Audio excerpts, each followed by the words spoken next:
Business owners on the East Coast who voted to leave the European Union say that they feel betrayed by the government, and the decision to call off tomorrow's crucial vote is just another unwelcome delay. One former fisherman from Grimsby said that the current Brexit deal, which sets out an agreed financial settlement, is not what people voted for. This afternoon, Theresa May said that she would go back to Europe to ask for concessions after it became clear that Parliament would reject her deal. Business correspondent Sarah Corker has this report. On Lincolnshire's East Coast, Leave voters aren't sugarcoating their views. The Prime Minister's Brexit deal, they say, is a fudge, pleasing no one. I think a lot of time has been squandered. We should have had far better Brexit planning, far better no-deal planning. Taj Bowler owns the Royal Hotel in Skegness. And while he admits the hospitality industry needs EU workers, Is this bags today?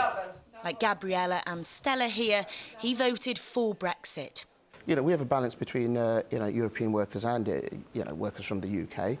It's not saying that we don't want European workers. It's about control, having control of how many numbers. 70% of people living in Skegness and the surrounding area voted leave.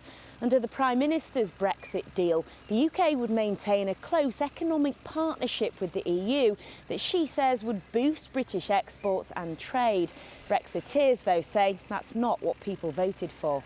And facing defeat in the Commons, this afternoon Theresa May called off tomorrow's vote on her deal. There will be no enduring and successful Brexit without some compromise on both sides of the debate. A move that hasn't surprised the owner of this software company in Saxelby. He now wants a second referendum. Most of the components that we get for our robots actually come from Europe. So if we have a delay of getting those components actually into our building in order to manufacture the robots, it means we're going to struggle getting them out. And today we've been back to see two people who we last interviewed in 2016. I feel betrayed. John Hancock is a former fisherman who now runs a fish processing firm. He's a hardline Brexiteer. So 2.5 years ago, we stood on this spot. 2.5 years ago. The day after the referendum result. This is what you said. This is the best day for 40 odd years for the United Kingdom fishing industry. How do you feel now then, watching that? Nothing's happened really. The vote to leave won the day, and they're not doing what democracy actually demands. Terry King also voted leave and runs training workshops for businesses across Yorkshire. Just let's get on with it. It's been going on, and now we've got another sort of like transitional period, then there'll be the never-ending backstop story.